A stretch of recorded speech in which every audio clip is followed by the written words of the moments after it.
O tempo todo. Eles reclamam. As pessoas dali. De qualquer coisa, eu sei. Mas elas não gostariam que eu te desse isso. É só comida. É o que eu digo. Não se deve recusar. Ele já teria ido embora. São como os pombos, essas pessoas. É uma migalha e elas logo ficam nos rodeando. E se reproduzem. Como elas se reproduzem. Não se pode dar nada. Eu falo porque eu sei. Pare de alimentá-lo. Sei que não é da minha conta, mas acho que nem conversar a senhora deveria. Elas tomam a confiança da gente. São pequenos ladrãozinhos que se aproveitam da nossa pena. Nós temos tanto orgulho de como a nossa vila sempre foi um lugar tranquilo. Nunca houve pombos aqui. Eu sei que a senhora me entende. Eu escutava o que ela me dizia, o que ela conseguia me dizer. Eu só pensava que era isso que ela conseguia articular no auge dos seus 73 anos de vida. Uma vida inteira para articular esse tipo de palavra numa frase de um absurdo sem fim. Eu fiz um bolo. Eu fiz um bolo para ela anteontem. E talvez, nesse momento, nesse exato momento, eu tenha dado a ela permissão. Não. A permissão não. Eu tenha dado a ela a impressão de uma permissão para me dizer a quem eu posso ou não oferecer minha comida. Ele não é um pombo. Eu sei que não, mas perceba que as coisas funcionam do mesmo modo. Eu já vivi muito, minha querida, e posso dizer, não diga. De todo modo, eu só vim trazer a vasilha do bolo. Obrigada pela gentileza. Eu peguei a cabeça dela como a de um pombo. Eu esmaguei aquela cabeça pequena com a minha mão, com as minhas 2 mãos, assim, na parede. Não é o que se fazem com os pombos? O grito dela ficou preso na minha mão junto com o bico que eu não conseguia esmagar.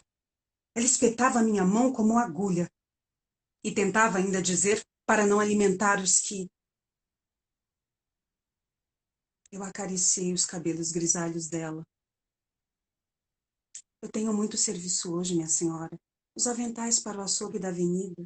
Sim, o novo. Desculpe-me não poder conversar agora.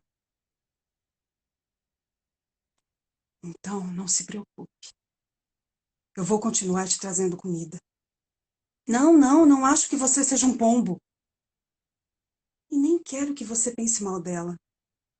Ela é uma senhora que... Enquanto eu tiver algo na minha casa, você não fica sem.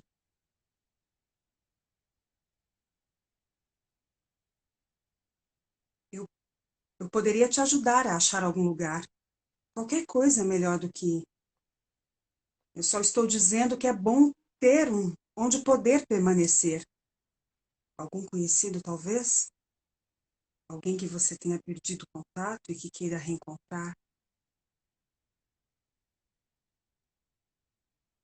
Eu pensei em costurar algo para você. Não, não há tempo, nem tecido, é verdade. Os dias têm sido difíceis. E não há dinheiro que pague hoje pelo preço de um bom pano. Desculpa. Foi só um pensamento. Mais uma vez, senhora, eu só tenho a... Eu não sei o que seria se não fosse todos os dias isso aqui. Olha, a senhora é uma oração para mim. Não, eu não rezo. Mas é um elogio. A senhora está entendendo que isso é um elogio? A senhora não precisa sair correndo. Eu já devolvo o pote. Depois que eu peguei cadeia, eu perdi todo o contato. Não, não se assuste. Eu não sou um... Foi tudo um grande erro. Erraram feio comigo. Foi tudo um grande erro, senhora. Não, não, não desse modo. Ela me olhou com medo, mas eu estou acostumado com esse tipo de olhar. Quase não me incomoda. Eu estou acostumado com muita coisa. Eu achei que ela me olhava assim porque as costureiras têm um olhar assim. Elas medem as distâncias durante toda a conversa.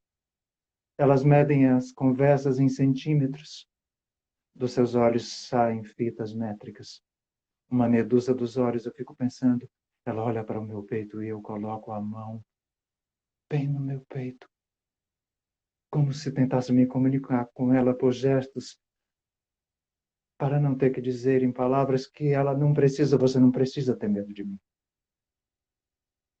Ela então olha para o céu e as fitas métricas vão juntas. E está sol hoje, puxa, como está sol. Uma dança daquelas do interior, a minha irmã me pedindo para ver ela dançar as fitas em frente à igreja. Enquanto termina de se arrumar e eu dizendo que já vou. Eu já vou! Eu não fico muito por aqui, senhora. Ela me olha como se aquelas fitas quisessem me colocar uns botões. Eu passo a mão lentamente pelas casas da camisa. A minha camisa tem casas. Eu penso, ou eu digo. Mas ela não reage, então talvez eu só pense. A minha camisa tem casas, minha senhora. Irônico, não? Eu não digo que é irônico. 2. E poucos botões. Continuo descendo a mão. E 3. Esse gesto não vai fazer ela ficar com menos medo. Mas agora preciso saber. 4. Faltam 4 botões. Você não tem algum botão de camisa sobrando? Ele tinha mais sangue para fora que para dentro. Foi isso que eu pensei na hora. Erraram feio comigo. Era só eu tentando ajudar aquele menino. O menino que tinha mais sangue para fora do que eu nem o conhecia. A cara toda arrebentada, como se tivesse feito cortes com faca, sabe? No rosto. Mas eu vi. Eu vi um pouco antes. Aquilo era marca de pé na cara. A senhora sabia que a sola do sapato pode cortar a cara de alguém? Sabia que se a cara do sujeito estiver virada para o chão, as pedras são afiadas como facas? Ele estava com a cara virada para o chão. Ele tremia. Eu puxei ele como se estivesse do avesso, sabe? Ele me viu. Não olhou com medo. Sabe quando alguém te olha sem medo? Ele não estava assustado comigo. Tinha ainda um fim de fita, sabe? Uma fita de olho. Um finalzinho só. Eu segurei a cabeça dele. Uma almofada assim com as mãos. Minhas mãos já estavam vermelhas. Eu coloquei a mão no seu pescoço como se pudesse levar algum ar. Não! A minha roupa já toda vermelha. E depois azul. Vermelha e azul, vermelha e azul. E um barulho cada vez mais alto. Encosta! Eu deitei a cabeça do menino no chão. Ele já tinha ido. Ele já tinha ido faz tempo. Encosta na parede! Mãos na parede, vagabundo! Eu disse encosta, porra! Das mãos na parede agora, seu filho da puta! Ou eu te passo aqui mesmo! Você precisa entender que você é o primeiro suspeito. O delegado nunca fez mal a ninguém. Mas veja que a situação toda te compromete. Eu não sou uma pessoa ruim, mas tudo indica que você estava querendo roubar. Às vezes esse tipo de coisas dá errado, eu sei. Já vi muitos casos assim. É só dizer, eu não fiz nada. Eu sei que você estava querendo roubar ele. Seu bosta! Leva daqui! Antigamente não tinha porra nenhuma dessas imundícies na cidade. Tá infestado isso aqui. Tem que tacar fogo mesmo. Tem que tacar fogo mesmo, senhora. Olha só como são as coisas. Eu só fiz uma almofada para o menino e eles falaram que eu fiz aquilo tudo da cara arrebentada na sola do sapato. Eu estava descalço. Um dia o advogado disse que eu não devia estar ali, trancado daquele jeito, que eu já tinha saído. Nos papéis eu já tinha. Então abriram a porta e eu saí. 8 dias hoje. A senhora é sozinha também? Eu nunca tinha visto aquele sujeito antes. Ele estava bem vestido e disse que escrever era um inferno. Ele disse: escrever, minha senhora, é um inferno. Ele queria uma roupa. Eu disse que as camisas das lojas, ele disse que as camisas das lojas eram ruins. Não, não era um sujeito que compra roupas em qualquer lugar. Eu disse: olha, as minhas roupas são simples e são essas que são melhores. Ele me interrompeu. Disse com firmeza, mas também com doçura, apontando para mim que aquilo não se discutiria, que não havia mais como usar as roupas que sempre tinha usado. Ele me disse do inferno e das roupas e do seu ofício. Mas ele veio por outra coisa. Por que é que os escritores usam roupas bonitas se pouco saem de casa? Ele riu. E então achei que ele diria porque realmente tinha vindo até a minha casa. Ele não queria uma camisa nova. Mas eu o atendo e meço seu busto e seus braços, suas mãos tremem. Ele não está confortável. Depois dos ombros, eu pouso meu peito nas suas costas para conseguir pegar a fita que eu lancei na sua frente e tomo a ponta na mão esquerda para medir seu pescoço. Está difícil de medir? Ele me pergunta. Você precisa parar de se mexer. Não me engula a saliva agora. Espere. Eu prefiro as golas mais largas, sabe? As outras me sufocam. Não farei uma gola rolê, eu disse. Ele ri pela segunda vez. Muda a respiração e então vai me dizer por que veio aqui afinal de contas. É o que eu penso. Mas ele apenas pergunta quando ficaria pronto. Eu digo que ele precisará ainda fazer uma prova. Você quer um café? Eu deveria ter oferecido um chá calmo. Eu ofereci um café, apenas um café. Ele recusou, mas ficou esperando, como se estivesse aceitado o café. Eu não entendi à primeira vista. Ofereci de novo. Eu disse que não. Talvez a senhora não tenha ouvido. Eu ouvi perfeitamente. É que o senhor ficou aí parado, esperando alguma coisa? Eu não sei o que o senhor está esperando. Imaginei que só poderia ser um café. Então ele foi embora, ainda com esse olhar de quem espera. Não, ele não disse nada, mas ele deixou a porta aberta. Ele me ofereceu um cigarro assim que saiu da casa da costureira. Está aqui há muito tempo? Depois falou umas coisas que eu não entendi. Eu peguei o cigarro. Primeiro eu parei de falar com as pessoas ao meu redor. Era bom o silêncio. Ninguém se incomodava, muito menos eu. Mas estava difícil caminhar dentro da minha própria casa, entende? Era como se todo mundo ali dentro só andasse pelas paredes. São as coisas que eu lembro de ter dito para ele. Mas eu também não tinha fogo. Então eu pedi. Ele acendeu meu cigarro. A mão dele tremia. Você tinha que tomar um café. Quando a gente está assim, a gente precisa tomar café. Assim como. Ele não entendeu. Ele entendia pouca coisa, o sujeito. Eu perguntei o que ele fazia. Ele disse que era escritor. Eu dei risada. Eu achei que era uma piada. Quem responde só um escritor? Nenhum escritor responde que é um escritor quando se pergunta o que ele faz. Então eu ri, mas ele não gostou. Ele achou que eu estava bêbado. Eu percebi a narina dele se abrindo para me cheirar. Para me cheirar como se fosse uma roupa usada no dia anterior, para ver se ainda fede álcool, antes de atirá-la para longe, porque você está enjoado. Você está enjoado pra caralho, que cheirar. É como beber ainda mais uma dose. Aquela que você não deveria ter tomado ontem à noite. Ele me cheirava assim, à distância, mas eu não tinha bebido. Aqui não tem pombos, não é? Ele fazia perguntas aleatórias. Por que esta vida? Ele me perguntou. Por que esta vida? Foi isso. Eu juro que foi essa a pergunta. Eu falei que se eu contasse para ele de verdade, ele ficaria com dó. E eu não gosto de fumar com quem fica com dó de mim, entende? Eu posso te contar tudo isso depois, em algum outro momento em que a gente não esteja fumando. Alguém fumando com dó é a pior coisa que se pode encontrar na rua. Eu falei muitas coisas para ele.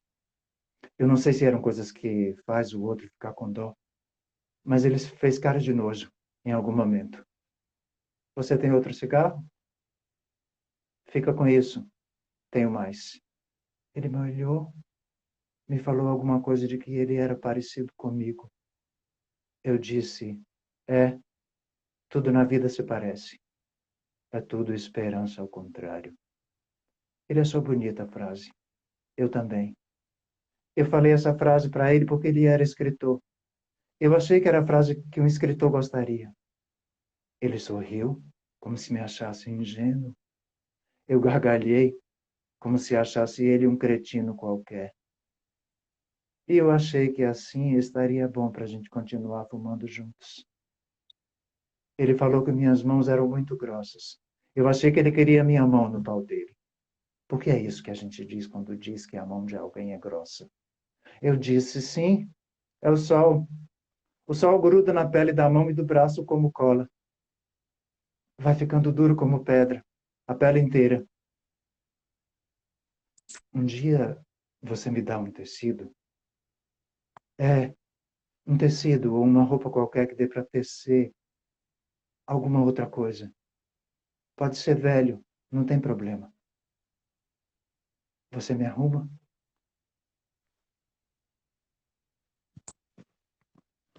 Ele apertou a campainha cedo, muito cedo. Mas eu estava acordada. De certo ele viu a luz da cozinha acesa. Eu senti o cheiro do café. Ele me trouxe um tecido. Disse que era um bom tecido e tinha encontrado no lixo. Não foi difícil perceber. Aquele pano. Eu não consegui recusar. Me parece um bom pano, de fato. Eu disse com um pouco de pena. Percebi depois, quando me dei conta que a minha voz tinha afinado no final da frase. Vou cumprir minha promessa. Usei uma voz firme para compensar a pena anterior, mas talvez ele tenha me achado apenas rude. Eu preciso lavar ele primeiro. Eu fechei a porta e ele permaneceu ali, parado. Era cedo, não havia barulho algum na rua. Então eu ouviria qualquer passo que ele fosse dar para sair dali. Eu não ouvi nada. Ele estava ali, parado de frente para mim, depois da porta. Eu não queria que ele observasse pelos ouvidos os meus passos dentro de casa. Então eu fiquei parada. Eu estanquei ali de frente para a porta fechada.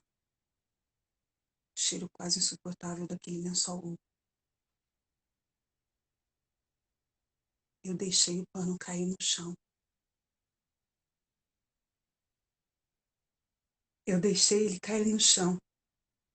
E subiu um cheiro ainda mais estranho. O meu filho tinha esse cheiro quando, depois de tudo aquilo, ele tinha esse... Quando eu cheguei naquele lugar, tinha um cheiro de formol e um cheiro de lixo. De pano assim, curtido no lixo. Era um saco preto, fechado. Um saco preto como se fosse lixo. Fechado como se alguém amarrasse ele bem antes de jogá-lo na lixeira, para que os ratos, os cachorros, os gatos, os animais todos não rasgassem ele. Mas tinha um zíper. Eu não lembro quem abriu. A pessoa tinha uma luva nas mãos. Eu lembro das luvas, mas não sei se era um homem, uma mulher. Ela parou de abrir o zíper quando ele estava um pouco abaixo do peito do meu filho. Parecia um colar. Era o cheiro do meu filho e o cheiro do lixo e do formol, como se eu mesma tivesse caído num daqueles vidros. Vocês guardam eles assim? Como assim?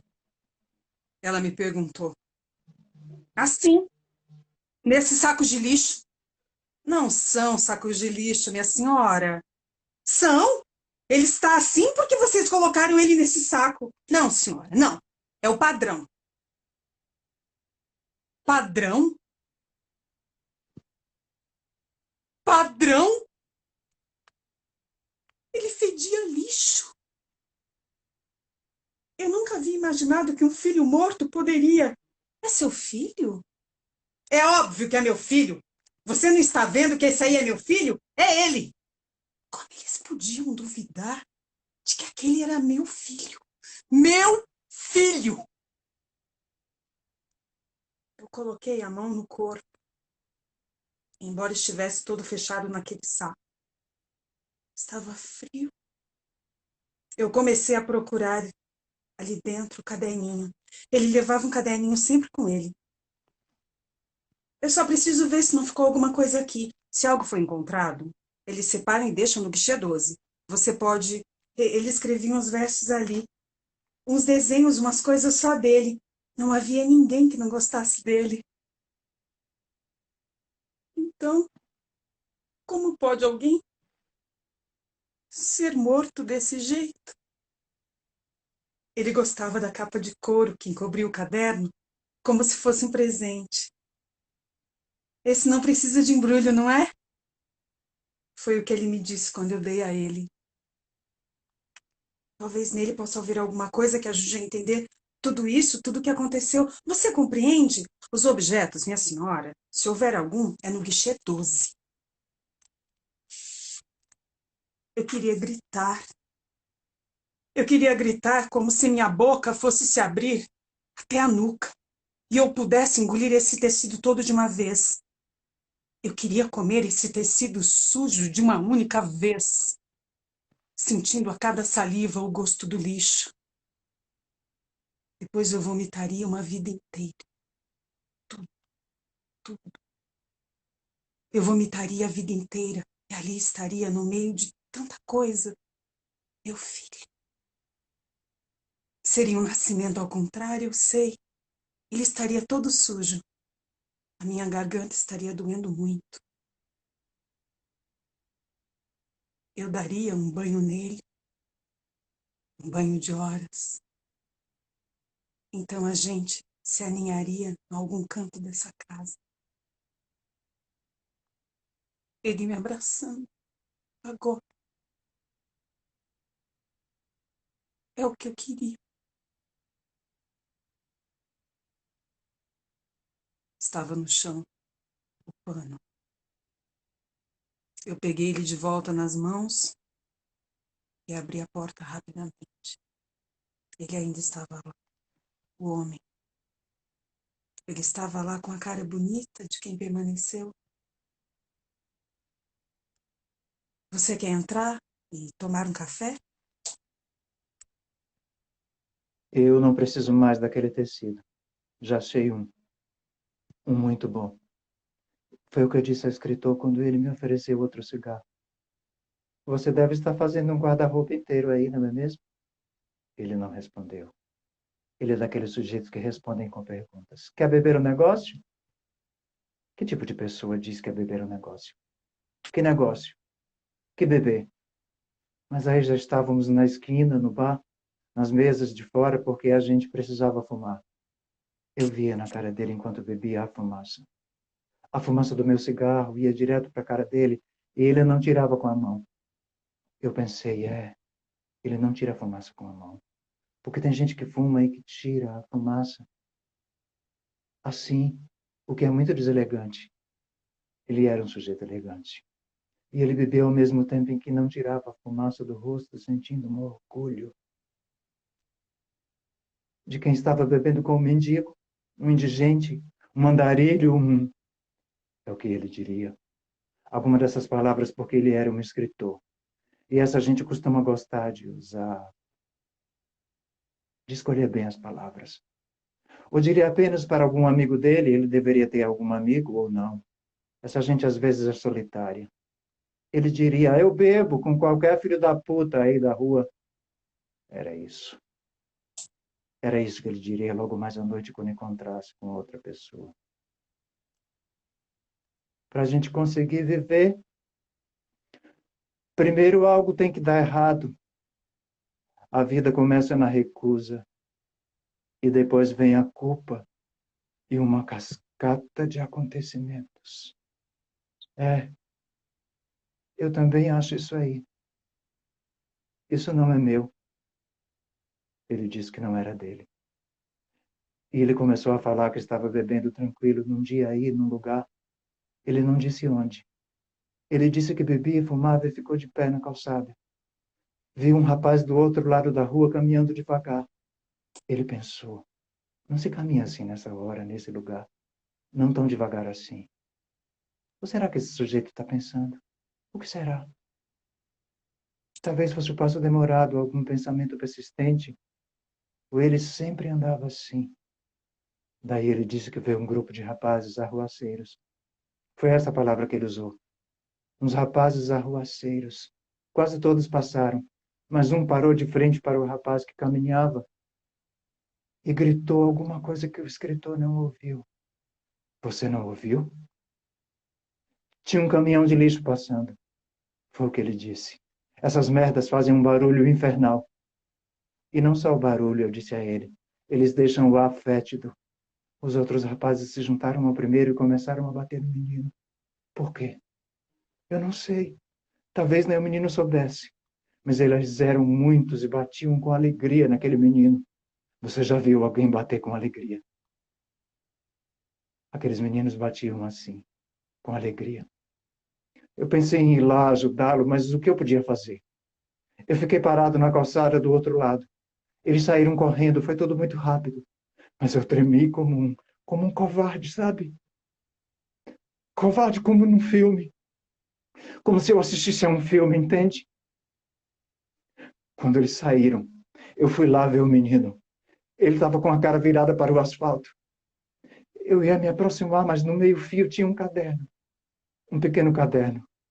Eu guardei no bolso, só depois fui pensar que talvez aquilo fosse do menino. Era do menino. Eu pensei em me aproximar, mas não consegui chegar mais perto. Eu fiquei com medo e voltei rápido para o bar. Eu não fiz nada, entende? Um sujeito apareceu, um mendigo, muito sujo. Você está muito perto dele. Ele estava acabado. O mendigo ficou desesperado. Eu pensei que ele devia conhecer o menino. Ele segurava a cabeça do rapaz e começou a gritar.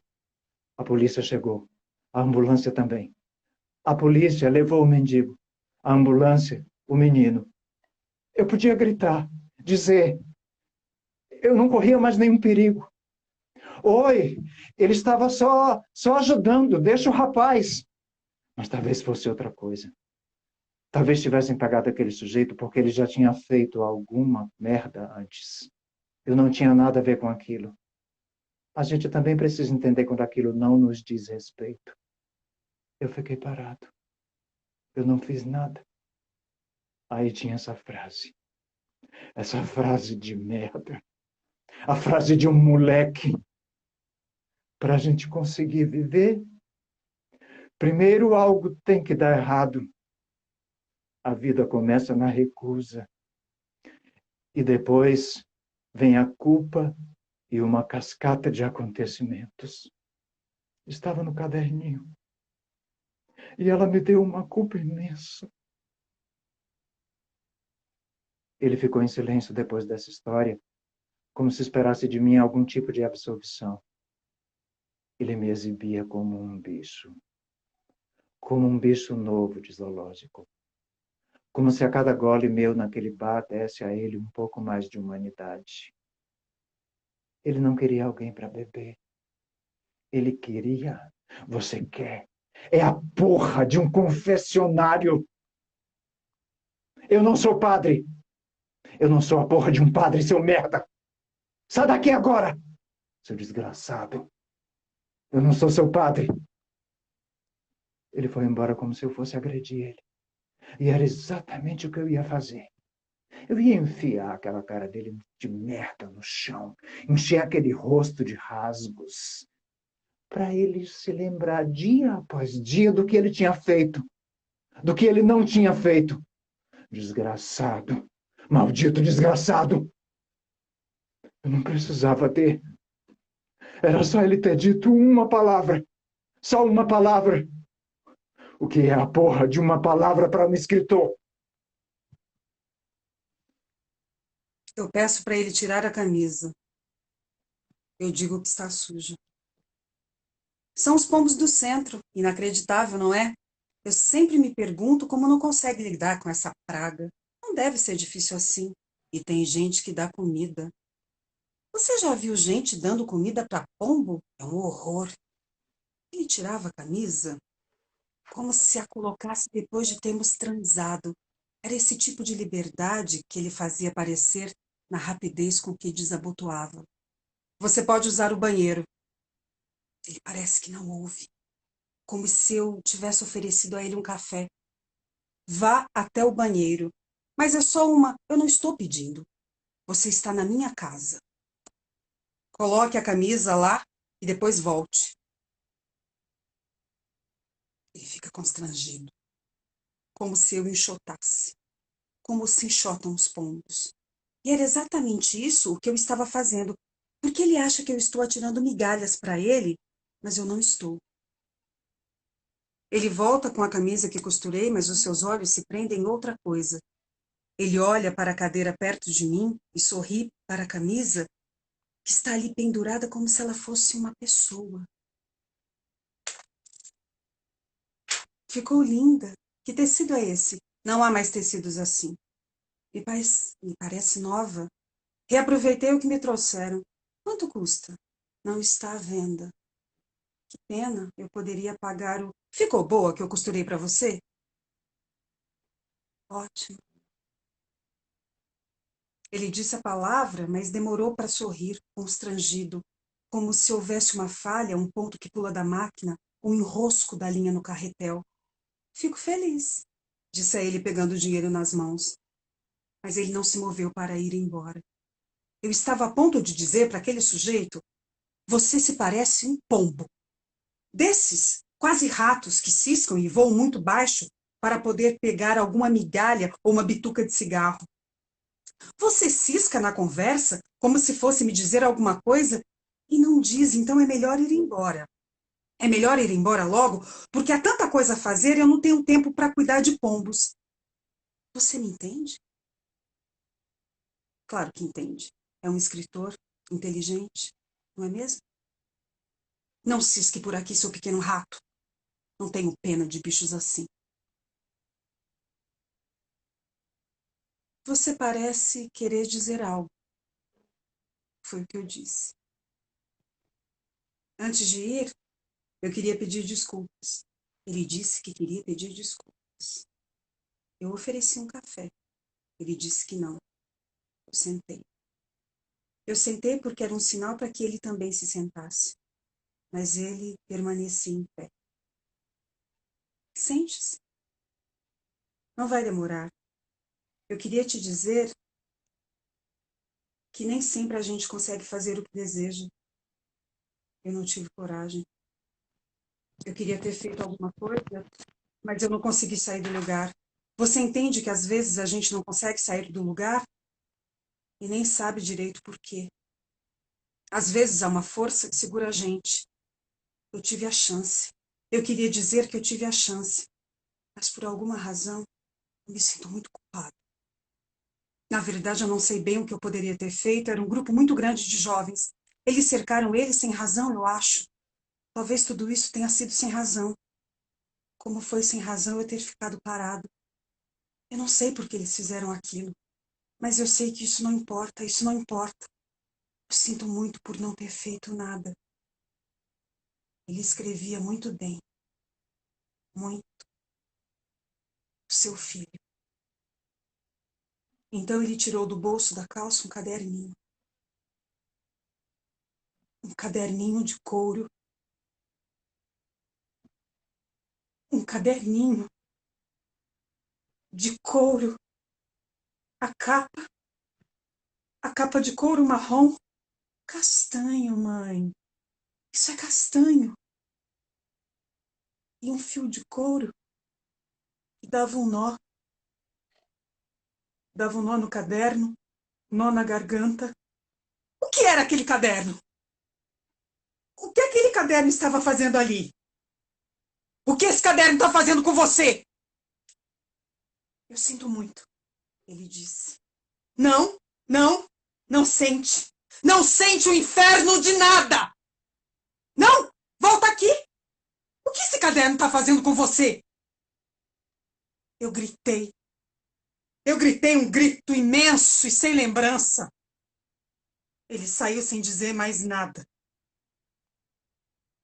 Mas a porta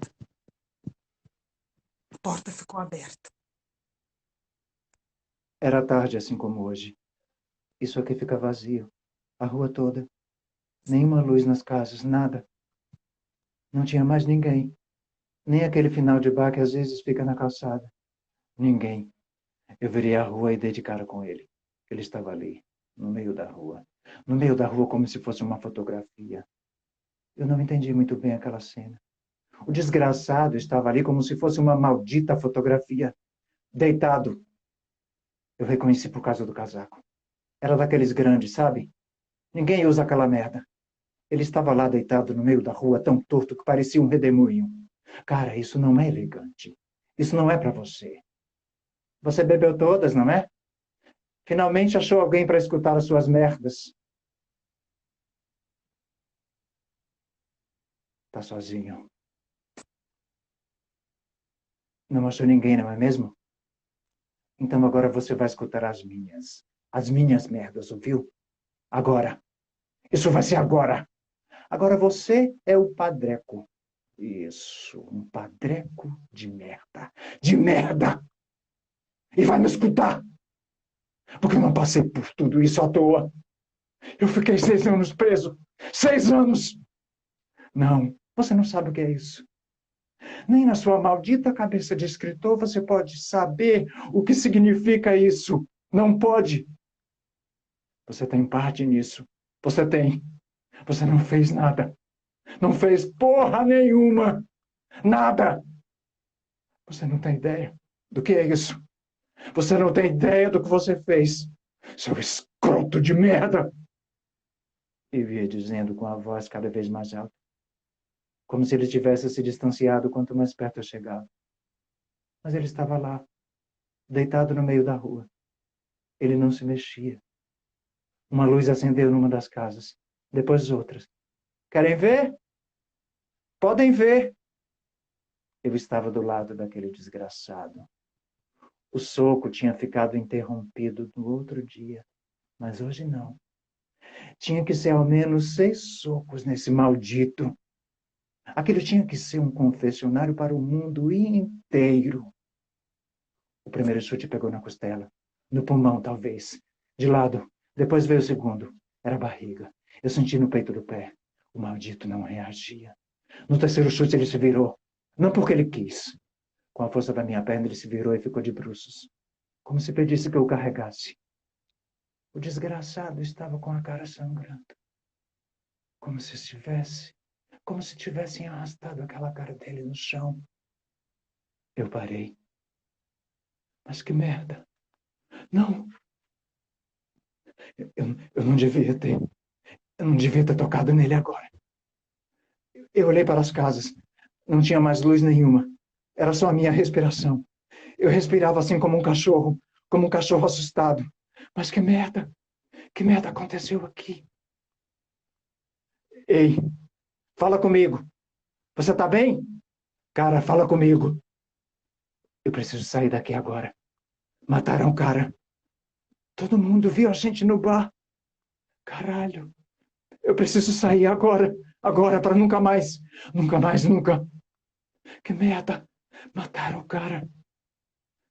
Eu escutei uma porta se abrindo. E foi como se aquela porta me trancasse de novo na cadeia.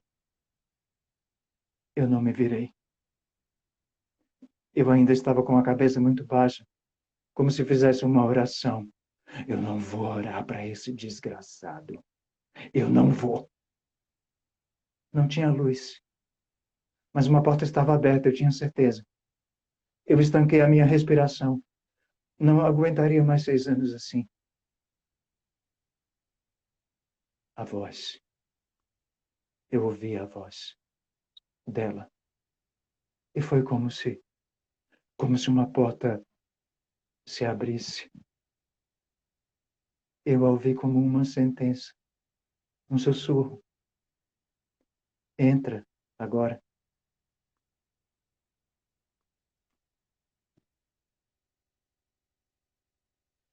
Você não pode ir embora assim! O que esse caderno estava fazendo com você? Não, não, não sente merda nenhuma. Isso não pode ficar assim. Era meu filho. Meu. Ele já estava no meio da rua. Seu cretino, olha para mim! Ele não se virou. Continuou de costas. Mas parou. Foi um movimento quase automático. Eu pousei meu peito nas costas dele. Tinha uma fita métrica nas mãos. Eu ainda tinha aquela fita nas mãos. Foi como se a gente dançasse. Aquelas danças do interior, com as fitas todas coloridas. A fita enrolava no pescoço dele. Pescoço de 37 centímetros. Ele era um sujeito de um pescoço firme. Nas danças da fita, quanto mais nos movemos, mais as fitas tomam pescoço. 35. O que você fez com meu filho? 32. O que você fez? Você deixou ele morrer? 30. Era quase uma trança. Uma trança inteira nele. Eu quero meu filho de volta. 28. Alguém tinha que ter feito alguma coisa. 20 de 5. Por que você não... Eu achei que a fita uma hora estouraria. Era só ela ter estourado. Só isso. Mas ela permaneceu firme. Até terminar a música. Até eu não ter quase fita nas mãos. Ele estava com a cara no chão. Eu tinha os joelhos cravados nas suas costas, como nos pássaros. Tem que pegar assim. Atrás, para que eles não possam abrir as asas. O que eu faço agora? O que eu faço? Todo mundo. A rua inteira aqui. Todos vão achar que eu... Você sabe que eles não têm dó de pessoas assim. Você sabe o que eles fazem com pessoas como eu. Você sabe o que eles farão comigo. Fica. O quê? Fica aqui. Como assim? Fica comigo. Eu não posso. Eu não sei como a gente... Eu não sei. Eu digo que você foi embora. Eu vi ele ontem, depois da briga. Ele estava muito nervoso. A gente não sabe como são essas pessoas. Essas pessoas que de repente aparecem aqui no nosso bairro. Isso era tão tranquilo. São como pombos, como a senhora me disse. Não percebemos, mas eles sempre podem trazer doenças. Que fatalidade.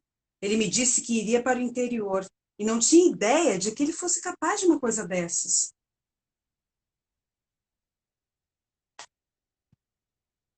Mas eu não fiz nada. Alguma coisa deve ter feito também o tal do escritor. Eu não sei. Converso tão pouco com as pessoas, mesmo os clientes. Como isso foi acontecer? Ele deve ter ido embora. Para sempre. Fez isso, aí se foi. Eu peço desculpas a todos por ter lhe alimentado. Às vezes somos tão ingênuos. Você está me escutando? Eles vão atrás de você. Eu não fiz nada. Fica aqui. Mas e as pessoas? Elas vêm aqui. A toda hora as pessoas estão aqui. O seu trabalho e tudo. Eu não... Tem um porão.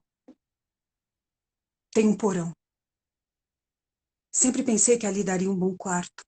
Nas noites você pode subir, então tomamos algo juntos, conversamos, jogamos cartas.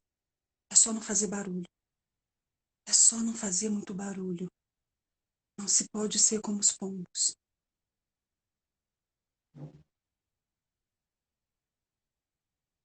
Veja. Sua camisa ficou pronta. Ela ficou linda. Uma companhia. Sempre, sempre bom uma companhia.